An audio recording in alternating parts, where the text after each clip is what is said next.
எங்களின் பரிசுத்தமுள்ள பரலோக பிதாவே, உம்முடைய நாமங்களுக்கு கோடான கோடி நன்றி. நீர் ஒருவரே ஜீவனுள்ள தேவனும் சதா காலங்களிலும் உயிரோடு கூட இருக்கிறவருமாய் இருக்கிறீரே, உமக்கு நன்றி. இந்த பரிசுத்த ஆராதனையில் எங்களோடு பேசும் இயேசுவின் நாமத்தில் மாம்சமும் சுயமும் வெளிப்படக்கூடாது. ஜலத்தின் மேல் அசைவாடினவர் வெளிப்படுவீராக. இயேசு கிறிஸ்து நாமத்தில் ஜெபிக்கிறோம். அடியானின் தொண்டையை பொறுப்படுத்திக் கொள்ளும். ஒவ்வொரு வார்த்தைகளும் வெண்கலத்தை போல் வரட்டும். இயேசுவின் நாமத்தில் ஜெபிக்கிறோம். பேசும் நல்ல பிதாவே. நாம் எல்லோரும் வேதத்தை எடுத்துக்கொள்வோம். சங்கீதங்களின் புஸ்தகம் 118 அதிகாரம் 28 வசனங்களை வாசிக்கல. நீர் என் தேவன், நீர் என் தேவன், நான் உம்மை துதிப்பேன், நான் உம்மை துதிப்பேன். நீர் என் தேவன், நீர் என் தேவன், நான் உம்மை உயர்த்துவேன், நான் உம்மை உயர்த்துவேன். பரலோக ராஜ்யம் சமீபமாயிருக்கிறது. The kingdom of heaven is at hand என்று வசனம் சொல்லுகிறது. ஒவ்வொரு முழங்கால்களும் அவருக்கு முன்பாக முடங்க வேண்டும். ஒவ்வொரு நாவுகளும் அவரை அறிக்கை செய்ய வேண்டும். All the knees shall bow, all the tongue shall confess Jesus is the Lord. ஒரு அல்லேலூயா சொல்லுமே. தாவீது சொன்னார், நான் ஒரு நாளைக்கு 7 தரம் துதிப்பேன் என்று சொன்னார். திரும்ப தாவீது சொன்னார், நான் என்றென்றைக்கும் துதிப்பேன், எப்பொழுதும் துதிப்பேன் என்றார். அது மாத்திரமல்ல, யோசபாத்திற்கு விரோதமாய் அநேக ஜாதிகள் வந்தபொழுது யுத்தம் செய்கிறதற்கு முன்பு, யுத்த வீரனுக்கு முன்பு, யுத்த வீரனை காட்டிலும் பெரிய வீரனாய் பாடகர்களை நிறுத்தி பாடி சத்துருக்களும் அவன் சேனைகளையும் ஜெயித்தார்கள் என்று சொல்லி பார்த்தோம். அது மாத்திரமல்ல, பவுலையும் சீலாவையும் அடித்து, போதும் என்கிற அளவுக்கு அடித்து காயப்படுத்தி தொழுவ மரத்திலே கட்டி தொங்க விட்டார்கள். அந்த காயங்களோடு அநேக தரம் அடித்தார்கள் என்று வசனம் சொல்லுகிறது. அவ்வளவு அடியோடு அவ்வளவு வலியோடு தொங்கவிடப்பட்ட பொழுதும் தேவனை துதிப்பதை நிறுத்தாமல் தேவனை துதித்து இந்த பூமியின் அஸ்திவாரம் ஆடும்படி, தேவன் ஆட்டும்படி செய்தார்கள். ஒரு அல்லேலூயா சொல்லுமே. இப்படியானால் இந்த துதியின் வல்லமை எப்படிப்பட்டது? சத்துருக்களும் அவன் சேனைகளையும் அதம் பண்ணுகிறது, அழிக்கிறது. இந்த துதியின் வல்லமை பூமியை அதிர செய்கிறது. அப்படின்னா என்ன? அது ஏர்த்துக்குவிக், பூமி அதிர்ச்சி அநேகரை ரட்சிப்புக்குள்ளாய் கொண்டு வருகிறது. இதை பார்த்து அநேகர் மனம் திரும்புகிறார்கள். அடித்தவரெல்லாம் தேவனை ஏற்றுக்கொள்கிறார்கள், பவுலை ஏற்றுக்கொள்கிறார்கள். இதற்கு அவர்கள் செய்த ஒரே வேலை, அந்த நிலைகளிலும் தேவனை துதித்தார்கள். ஒரு அல்லேலூயா சொல்லுமே. அநேகருக்கு துதி வருவதில்லை. சந்தோஷம் இருந்தால் துதி வரும், கையிலே பணம் இருந்தால் துதி வரும், புருஷன் மனைவிக்குள் சமாதானமாக இருந்தால் துதி வரும். இப்படியா பவுலுக்கு துதி வந்தது? பவுலும் சீலாவும் துதிக்கிற பொழுது சந்தோஷமா இருந்தார்களா? இல்லை பவுலும் சீலாவும் துதிக்கிற பொழுது கை நிறைய பணத்தோடு இருந்தார்களா? இல்லை பவுலும் சீலாவும் துதிக்கிற பொழுது குடும்பத்திலெல்லாம் சமாதானமாக வந்து துதித்தார்களா? அவர்களிடத்தில் பணம் இல்லை, ஆனால் மனம் இருந்தது. ஒரு அல்லேலூயா சொல்லுமே. அப்படியானால் கிறிஸ்தவன் என்கிறவன், கிறிஸ்துவின் பிள்ளைகள், தேவனோட ஊழியக்காரன் என்பவன் எந்த நிலைகளிலும் தேவனை துதிக்கிறவனாய் இந்த பூமியிலே இருக்க வேண்டும். ஒரு அல்லேலூயா சொல்லுமே. தேவன் சொல்லுகிறார், இந்த துதி அப்பேற்பட்டது, என் துதியை நான் வேறு ஒருவனுக்கும் கொடேன் என்று சொன்னார். என்ன சொன்னார்? நான் கர்த்தர், என் நாமம் மாறாதது, நான் என் துதியை வேறு ஒருவனுக்கும் விக்கிரங்களுக்கும் கொடேன் என்று சொன்னார். அப்படியானால் இந்த துதியின் மேல் அவர் எவ்வளவு பிரியப்படுகிறார். என் சகோதரனாகிய மோசே ஆரோனும் பார்வோன் இடத்துல போய் நிற்கிறார்கள். நிற்கிற பொழுதே சொல்லுகிறார்கள், எங்களை விட்டுடு, நான் எங்கள் தேவனுக்கு ஆராதனை செய்யணும். ஒரு அல்லேலூயா சொல்லுமே. அவனுக்கு அதிக கோபம் வருகிறது, முடியாது என்று சொல்லுகிறார். தேவன் பார்த்த இன்னும் இருதயத்தை கடினப்படுத்தினார். அப்பொழுதும் போய் மோசே சொல்லுகிறார், நான் எங்க தேவனுக்கு ஆராதனை செய்ய வேண்டும். அப்ப அந்த ஆராதனையில எவ்வளவு தேவன் பிரியப்படுகிறார், அந்த துதியில எவ்வளவு பிரியப்படுகிறார். அவர் அந்த துதியை மாத்திரம் யாருக்கும் கொடுக்கிறது இல்லை. வசனம் என்ன சொல்லுகிறது? தேவன் எவ்வளவு அழகாய் சொல்லுகிறார். ஏசாயா தீர்க்கதரிசி எழுதின புஸ்தகம் 42ஆம் அதிகாரம் 8 வாசிக்கலாம். நான் கர்த்தர், நான் கர்த்தர், இது என் நாமம், இது என் நாமம். உடலையா சொல்லுமே, என்ன சொல்லுகிறார்? நான் கர்த்தர். அவர் தான் இங்க இருக்கார். நான் கர்த்தர், இது என் நாமம், இது என் நாமம். என் மகிமையை வேறொருவனுக்கும், என் மகிமையை வேறு ஒருவனுக்கும், என் துதியை விக்கிரகங்களுக்கும் கொடேன், என் துதியை விக்கிரங்களுக்கு கொடேன். தேவன் என்னைக்கு சொன்னாரோ அநேக தேவனோட ஜனங்களை அவன் நயவஞ்சகமாய் விக்கிரங்களுக்கு பாடும்படி அழைத்து கொண்டு போய்விட்டான். தாவீது எந்தெந்த வாத்தியங்கள் எல்லாம் வாசித்தாரோ அதையெல்லாம் அவன் திருடி கொண்டு போய் விக்கிரங்களுக்கு பாடும்படி வாசிக்கும்படி வைத்து விட்டான். அதை எல்லாவற்றையும் பிடுங்கி எடுக்கிற காலங்களும் நேரங்களும் வந்துவிட்டது. அது இன்றைக்கே ஆரம்பமாகிவிட்டது. வேறு ஒருவனுக்கும் என் துதியை விக்கிரங்களுக்கும் கொடே. பூர்வ காலத்தில் தெரிவிக்கப்பட்டவைகள், பூர்வ காலத்தில் தெரிவிக்கப்பட்டவைகள் இதோ இதோ நிறைவேறலாயின, நிறைவேறலாயின. புதியவைகளையும் புதியவைகளையும் நானே அறிவிக்கிறேன், நானே அறிவிக்கிறேன். ஒரு அலையா சொல்லுமே, பூர்வ காலத்தில் தெரிவிக்கப்பட்டவைகள் இதோ நிறைவேறலாயின, புதியவைகளையும் நானே அறிவிக்கிறேன். அவைகள் தோன்றாததற்கு முன்னே, தோன்றாததற்கு முன்பே அவைகளை உங்களுக்கு சொல்லுகிறேன், அவைகளை உங்களுக்கு சொல்லுகிறேன். என்ன சொல்லுகிறார்? ஒரு காரியம் தோன்றுகிறதற்கு முன்பு, ஒரு செயல் தோன்றுகிறதற்கு முன்பு, ஒரு மனுஷன் தோன்றுகிறதற்கு முன்பு. அப்படியான என்ன அர்த்தம்? மனுஷன் இந்த பூமியில இல்லாததற்கு முன்பு, அவருடைய செயல் காரியங்கள் இல்லாததற்கு முன்னே அவைகளை நான் உங்களுக்கு சொல்லுகிறேன். சமுத்திரத்தில் யாத்திரை பண்ணுகிறவர்களே, சமுத்திரத்தில் யாத்திரை பண்ணுகிறவர்களே, அதில் உள்ளவைகளே, அதில் உள்ளவைகளே, தீவுகளே, தீவுகளே, அவைகளின் குடிகளே. ஒரு அலையே சொல்லுமே, தேவன் என்ன சொல்லுகிறார்? சமுத்திரத்தில் யாத்திரை பண்ணுகிறவர்களே.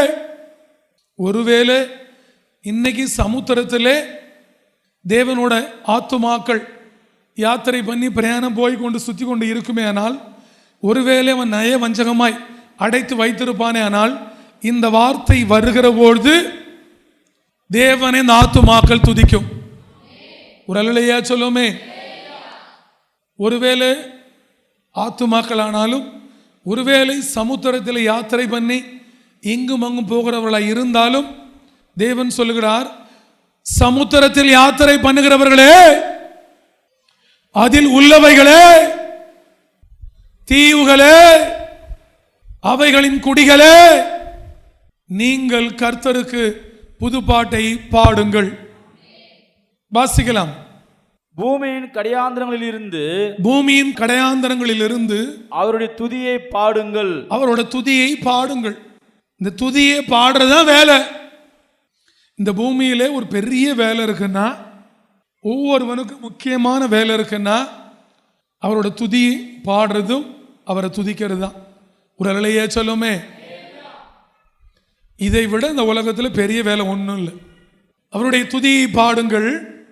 பூமியின் கடையாந்தரங்களிலிருந்து அவருடைய துதியை பாடுங்கள், பாடுங்கள். வனாந்தரமும், வனாந்தரமும் அதன் ஊர்களும், கேதாரியர் குடியிருக்கிற கிராமங்களும், குடியிருக்கிற கிராமங்களும் உரத்த சத்தமிட கடவுது, உரத்த சத்தமிட கடவுது.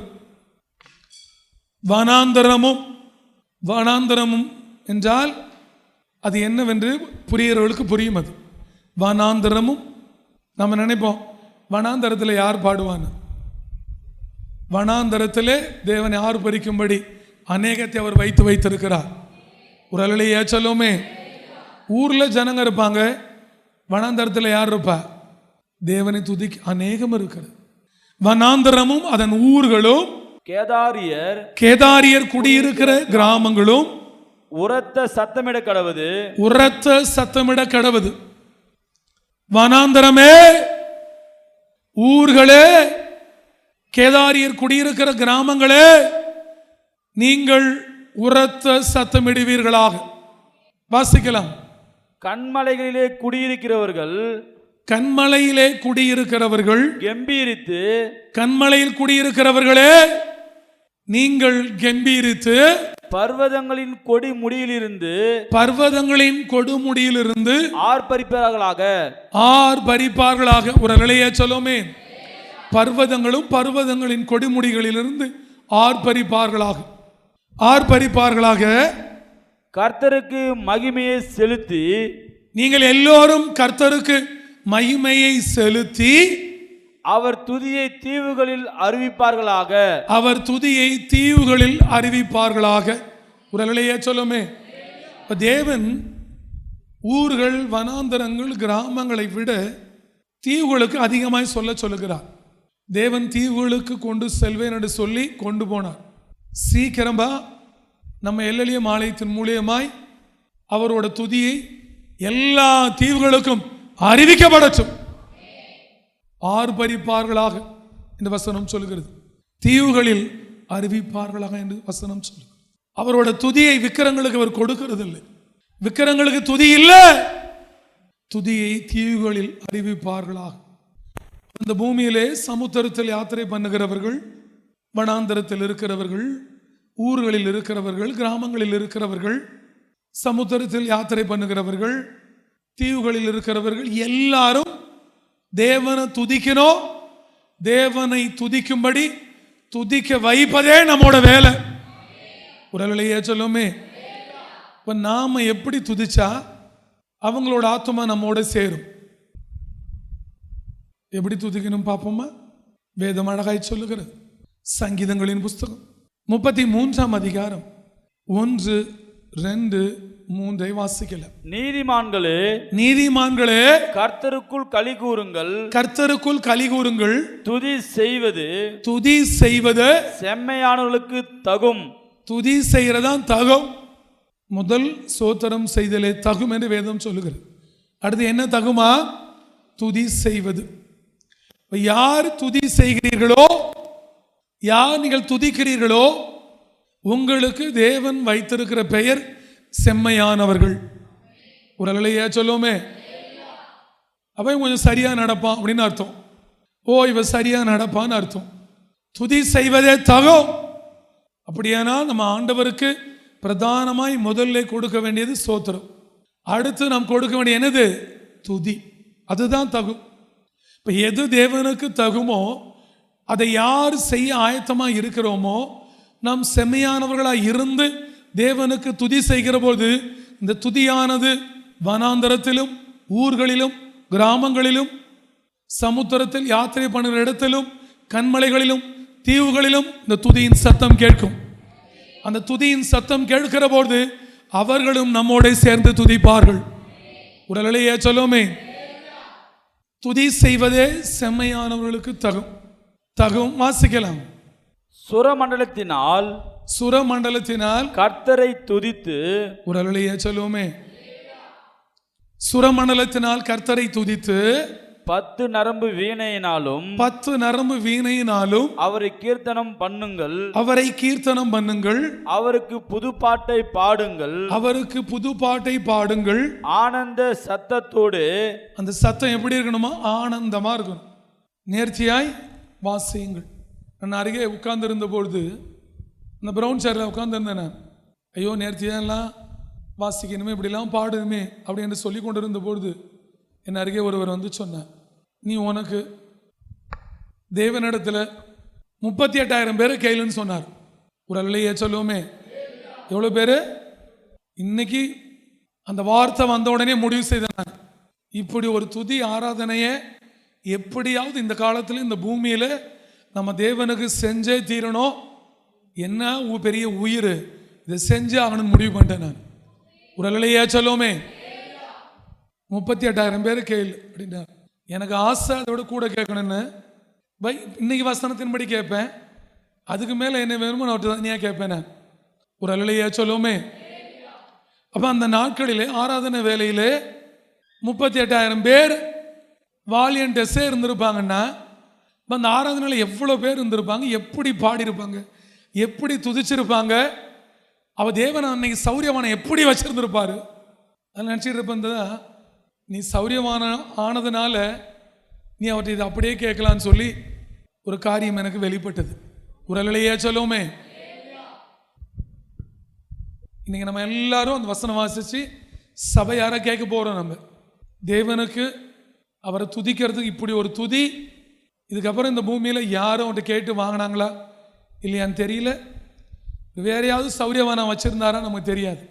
ஆனால் இந்த சௌரியவானுக்கு பட்டத்தை கொடுத்து நாமத்தை கொடுத்து நீ கேட்கும்படி தேவன் வச்சிருக்கிறாரு. இயேசுவன் அங்கே இருக்கிறப்ப அவர்கிட்ட அப்படியே கேட்டு நீங்கள் வாங்கிக்க போகிறோம். ஒரு நிலையே சொல்லுவோமே. 38,000 பேர். அதில் யார் யார் என்னென்ன வேலை பார்ப்போமா? 1 நாளாகமத்தின் புஸ்தகம் 23ஆம் அதிகாரம் 4, 5, 6 வாசிக்கலாம். அவர்களில் 24,000 பேர் 24,000 பேர் கர்த்தருடைய ஆலயத்தின் வேலையை விசாரிக்கிறவர்களும், கர்த்தருடைய ஆலயத்தில் வேலையை விசாரிக்கிறவர்கள் 24,000 பேர். விசுவாசில தேவனோட ஆலயத்தில் வர்றவங்களை பார்த்து நீங்கள் எப்படி இருக்கீங்க, உங்களுக்கு என்ன வேணும், உங்களுக்கு என்ன குறை, சாப்பிட்டீங்களா, என்ன விசாரிக்கிறது 24,000 பேர் இருந்தார்களாம். இப்போ பாருங்க, அவர்களில் 24,000 பேர் கர்த்தருடைய ஆலயத்தின் வேலை விசாரிக்கிற. அப்படின்னா அந்த ஆலயம் எவ்வளவு பெருசு. அதே 38,000 பேரை நம்ம கேட்குறோம்னா இப்போ நம்ம எவ்வளோ பெரிய தேவாலயம் தேவனுக்காக கட்ட வேண்டியது இருக்கு பாரு. ஒரு அலையே சொல்லுவோமே. அவர்களில் 24,000 பேர் கர்த்தருடைய ஆலயத்தின் வேலை விசாரிக்கிறவர்களும் 6,000 பேர் தலைவரும். அதுல 6,000 பேர் தலைவர். என்னது? 6,000 பேர் தலைவரும் மணியக்காரருமா இருக்க வேண்டும் என்றும். மணியக்காரன்னு தெரியுமா? நம்ம ஊர்ல மணியார் சொல்லுவாங்களே, அந்த காலத்தில் படித்தவங்க சொல்லுவாங்க மணியக்காரர்னு சொல்லி. அவங்களும் நம்ம நார்மல் மொழியில் என்ன சொல்லுவாங்க? மணியார். இப்பெல்லாம் கிராம நிர்வாக அலுவலர். என்னது? விஏஓ. இங்கிலீஷ்லாம் வளர்ந்தனால விஏஓன்னு சொல்கிறோம். அவருக்கெல்லாம் மணியக்காரன்னு பேர். அவர் தான் மணியாருன்னு சொல்லுவாங்க. அவங்கள்ட்ட தான் கணக்கு இருக்கும். என்ன இருக்கும்? ஊர் கணக்கு, குடிகளோட கணக்கு, வீட்டில் எத்தனை பேர், எத்தனை ஆம்பளை, எத்தனை பொம்பளை, எத்தனை பிள்ளைங்க, எங்கே சொத்து இருக்குது, எங்கே வீடு இருக்குது, எல்லாம் கணக்கு வைத்திருக்கவர் தான் மணியக்காரர் இருக்க வேண்டும் என்றும். 4,000 பேர் வாசல் காக்கிறவளா இருக்க வேண்டும் என்றும். 4,000 பேர் வாசல் காக்கிறவளா இருக்க வேண்டும் என்றும் துதி செய்கிறதற்கு. அப்ப 4,000 பேர் வாசல் காக்கிறவங்களா இருந்தா அப்ப எவ்வளவு வாசல் இருக்கும்? ஒருவேளை வாசலுக்கு 2 பேரா இருந்தா 2,000 வாசல் இருந்திருக்கும். ஒருவேளை வாசல் ஒருவராக இருந்தால் 4,000 வாசல் இருக்கும். இப்ப 4,000 வாசல் இருந்து ஒரு ஆலயம் இருக்குன்னா அது எவ்வளோ பெரிய ஆலயமா இருக்கும் பாருங்க. ஒரு அலையே சொல்லுவோமே. வாசல் காக்கிறவளா இருக்க வேண்டும் என்றும் துதி செய்கிறதற்கு. துதி செய்யறதுக்கு. எது? துதி செய்யறதுக்கு. இந்த 38,000 பேர் தான் கேட்க போறோம் நம்ம. துதி செய்கிறதற்கு தான் பண்ணுவித்த கீத வாத்தியங்களால். அவ்வளோ கீத வாக்கியத்தை தாவீது பண்ணி வச்சிருக்கிறார். அப்ப அவரு ராஜாவா இருந்தாலும் வேலையே அவருக்கு என்னது? 4,000 பேர் துதிக்கணும், பாடணும்னா எவ்வளோ கீத வாத்தியம் இருக்கும்? ஒரு 20-30 வீணை, சுரமண்டலம் அப்படின்னு ஒரு 500-1000 இன்ஸ்ட்ருமெண்ட் இருந்தால் தான் இவ்வளோ ஜனங்க துதிக்கிறது நல்லா இருக்கும். என்ன நல்லா இருக்கும்? யாழ் வாசிக்கிறவங்க ஒரு 10 பேர், 10 சுரமண்டலம், 10 யாழ், ஒரு 10 செட்டு தபேலா, நல்ல நீட்டாக கீழே வந்து பெட்டை போட்டுட்டு தபேலா போட்டு வரிசைக்கு ஒரு 30-40 பேர் உட்கார வச்சு அப்புறம் என்னென்ன இருக்கோ அதை ஃபுல்லாக உட்கார வச்சு அதுக்கே ஒரு 5,000 ஸ்கொயர் ஃபீட்டு, 10,000 ஸ்கொயர் ஃபீட்டில் உட்கார வச்சிருந்தோம். அன்றைக்கி மைக் இல்லை. இந்த சத்தம் தான் அத்தனை லட்சம் பேரையும் துதிக்க வைத்தது. ஒரு அலையே சொல்லுமே. அப்போ எப்படி அடிச்சிருப்பாங்க பாரு தபேலாவை, எப்படி யாழை வாசிச்சிருப்பாங்க, வீணையை வாசிச்சிருப்பாங்க. இப்போல்லாம் சவுண்ட் சிஸ்டம் ஸ்பீக்கர் வச்சுலாம் வாசிக்கிறோம். இப்போ இது இல்லாமல் தான் வாசிச்சிருப்பாங்க. அடிக்கிற அடி, தம்புராவை அடிக்கிற அடி, அடிக்கிறப்ப இந்த அடி வந்தபோது தேவனை துதிச்சிருப்பாங்க. இப்போ எப்படி இருந்திருக்கும் பாருங்க. நம்மெல்லாம் இப்படி வாசிக்கிறப்ப சவுண்ட் சிஸ்டம் இருக்கோ இல்லையோ, அடிக்கிறதுக்கும் 10 நரம்பு கை நரம்பால வீணையை வாசிக்கிறதுக்கும் இப்படி எப்பொழுதும் ஆயத்தமாக இருக்கணும். வனாந்தரத்தில் விட்டா கூட அப்படியே பாடி துதிக்கணும். அவர் ஒரு அல்லையே சொல்லுவோமே. ஒரு 1000 பேர் உட்கார வச்சு அதுக்கு 2-3 மைக்கு, 3000 மைக்கு போட்டு இப்போ ஒரு எக்காலம் ஊதுனா சத்தம் கம்மியாக இருக்கு, 1000 எக்காலம் ஊதுனா எப்படி இருக்கும்? தேசமா அதரும். துதி செய்வதற்கு தான் பண்ணுவித்த கீத வாத்தியங்களால் 4000 பேர் கர்த்தரை துதிக்கிறவளா இருக்க வேண்டும் என்று தாவீது சொல்லி தேவன் சௌரியவானா வைத்திருக்கிறார். அன்னைக்கு அந்த தாவீது விட்டு போன தாவீதுக்கு பிறகு அந்த வேலை செய்ய முடியாது. இன்னைக்கு தேவன் தாவீதாய் சௌரியவானை வைத்து இதை செய்ய விரும்புகிறார். அதை தேவன் செய்தே முடிக்க போகிறார். அதை நினைச்சே பார்க்க முடியல. இவ்வளவு பேர் ஒரு இடத்துல கூடி துதிச்சு ஆராதிச்சு, இவ்வளவு பெரிய வாசல், இவ்வளவு பெரிய தேவாலயம் எப்படி நடந்திருக்கும் பாருங்க. கர்த்தரை துதிக்கிறவளா இருக்க வேண்டும் என்று தாவீது சொல்லி ஒரு அல்லையா சொல்லுமே. தேவன் ஒரு காரியங்களை சொன்னார். 1 நாளாகமத்தின் புஸ்தகம் 16ஆம் அதிகாரம் 34, 35, 36 வாசிக்கலாம். கர்த்தரை துதியுங்கள், அவர் நல்லவர், அவர் கிருபை என்றும் உள்ளது. ஒரு அல்லையா சொல்லுமே. தாவீது தேவனை துதிக்கிறார். கர்த்தரை துதியுங்கள், அவர் நல்லவர், அவர் கிருபை என்றும் உள்ளது. ஒரு அல்லையா சொல்லுமே. வாசிக்கலாம். எங்கள் ரட்சிப்பின் தேவனே, நாங்கள் உமது பரிசுத்த நாமத்தை போற்றி. எப்படி பாடணுமா? எங்கள் ரட்சிப்பின் தேவனே, நாங்கள் உமது பரிசுத்த நாமத்தை போற்றி உம்மை துதிக்கிறதுனால் மேன்மை பாராட்டும்படிக்கு எங்களை ரட்சித்து எங்களை சேர்த்து கொண்டு. அப்ப யார் தேவனோட நாமத்தை போற்றி துதிக்கிறார்களோ அவர்களை தேவன் ரட்சிக்கிறார், அவர்களை தேவன் சேர்த்து கொள்கிறார். ஒரு அல்லேலூயா சொல்லுமே.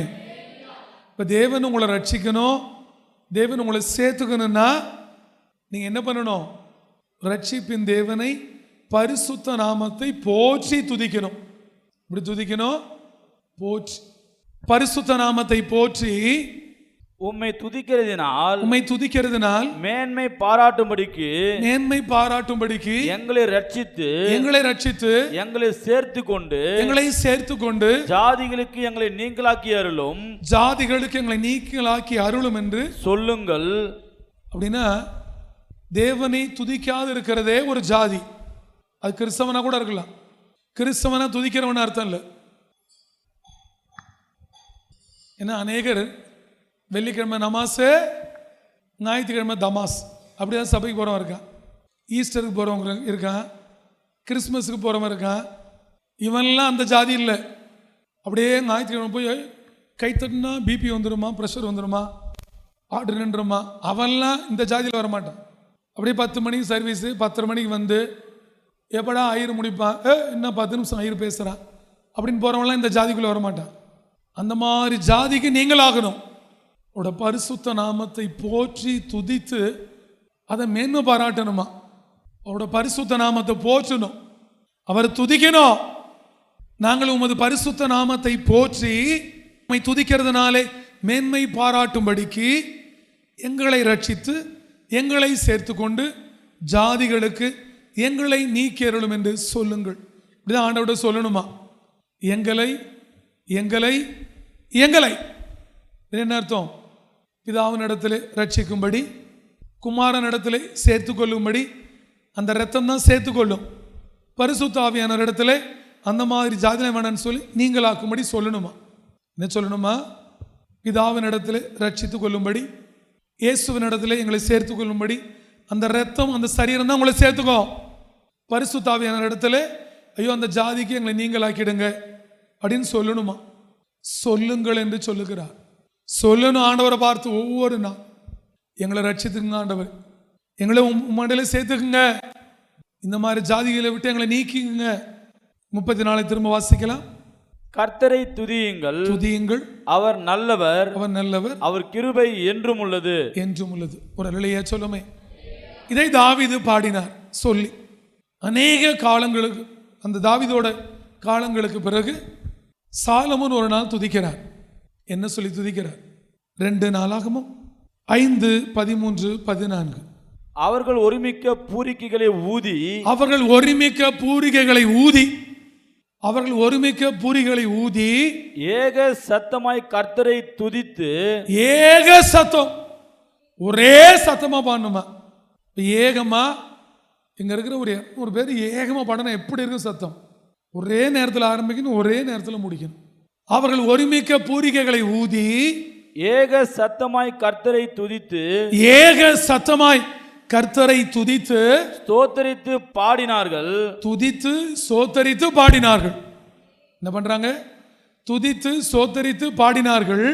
ஆசாரியர் பரிசுத்த ஸ்தலத்திலிருந்து புறப்படுகையில் பாடகர். அப்பனா என்ன அர்த்தம்? இந்த இடத்துல இருந்து ஆசாரியர்கள் இறங்கி வராங்கன்னா கீழே இறங்கி வர்றப்ப என்ன பண்றாங்க?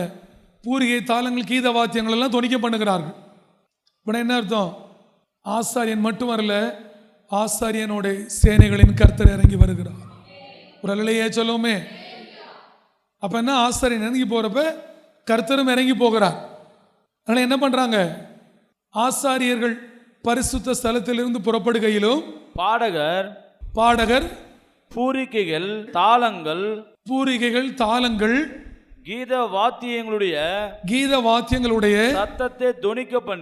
சத்தத்தை தொனிக்க பண்ணி கர்த்தர் நல்லவர் அவர் கிருபை என்றும் உள்ளது என்று. இது தாவீது பாடினார்.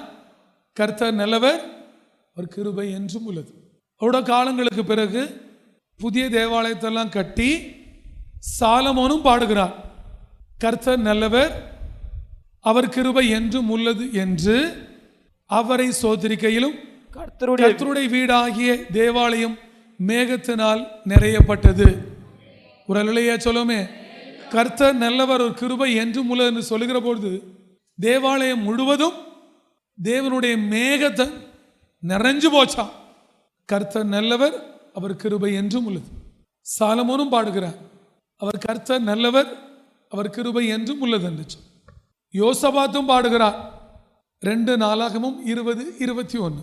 பின்பு அவன் ஜனத்தோடு ஆலோசனை பண்ணி பரிசுத்தமுள்ள மகத்துவத்தை துதிக்கவும் ஆயுதம் அணிந்தவர்களுக்கு முன்னாக நடந்து போய் கர்த்தரை துதியுங்கள், அவர் கிருபை என்றும் உள்ளதென்றும் கர்த்தரை பாடவும் பாடகரை நிறுத்தினான். அப்படியானால் கர்த்தர் நல்லவர், அவர் கிருபை என்றும் உள்ளது. ஏதோ தேவன் பெரிய மகிமையை வைத்திருக்கிறார். ஒரு அல்லையே சொல்லுமே. கர்த்தர் நல்லவர்.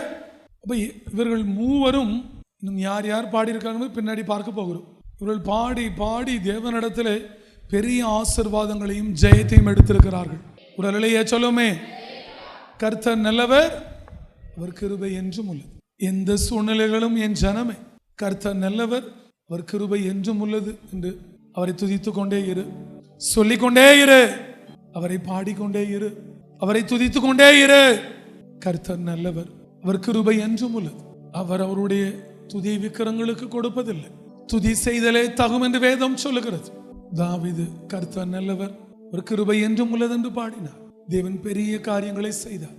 சாலமோன் பாடின பொழுது அந்த இடம் முழுவதும் மேகத்தால் நிறைந்திருந்தது. யோசபாத் பாடின பொழுது தேவன் சத்துருக்களை அதம் பண்ணி ஜெயம் கொடுத்தார். கர்த்தர் நல்லவர், ஒரு கிருபை என்றும் உள்ளது என்று துதிக்க வேண்டும். துதிக்கு பாத்திரர் இங்கே தான் இருக்கிறார். துதிகளின் மத்தியில் வாசம் செய்கிறவர் இங்கே தான் இருக்கிறார். அவரையும் அவரோட துதியும் இன்னும் நிறைய பார்க்க போகிறோம். எல்லோரும் கண்களை மூடி கைகளை உம்மை துதிக்க என்னை ஆயத்தப்படுத்தும் என்று சொல். உம்முடைய துதிகளை சொல்லி வருகிறவளாய் என்னை ஆயத்தப்படுத்தும் என்று சொல். எப்பொழுதும் நீ நல்லவர், உம்முடைய கிருபை என்றும் உள்ளது என்று சொல்லும்படி என்னை வைத்தருள். நான் என் வாழ்க்கையை ஜெயிக்கணும், என் நோய் வியாதியை ஜெயிக்கணும், என் கடன்களை ஜெயிக்கணும், என் தரித்திரத்தை ஜெயிக்கணும். தேவனை துதிக்கிற பொழுது தரித்திரம் விலகும். இன்னைக்கு நாம் துதித்திருக்கிறோம். இந்த ஊழியத்தில் உள்ள எல்லா தரித்திரங்களும் விலகிறது. தேவனை பார்த்து உம்மை துதிக்கணும், என்றென்றைக்கு துதிக்கணும், எப்பொழுதும் துதிக்கணும். எங்களை ரட்சிங்க, எங்களை சேர்த்துக் கொள்ளுங்க, இப்படிப்பட்ட ஜாதிகளை விட்டு எங்களை நீக்கி அருளுங்க.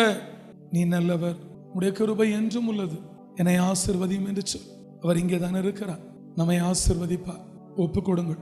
அன்பின் பரிசுத்தமுள்ள பரலோக பிதா, அடியானும் என் ஜனங்களும் சௌரியவானும் சௌரியவானோட பிள்ளைகளும் உம்மை துதிக்க, உம்மை ஆராதிக்க, உம்மை மகிமைப்படுத்த இன்றைக்கு கூடி வந்திருந்தோம்.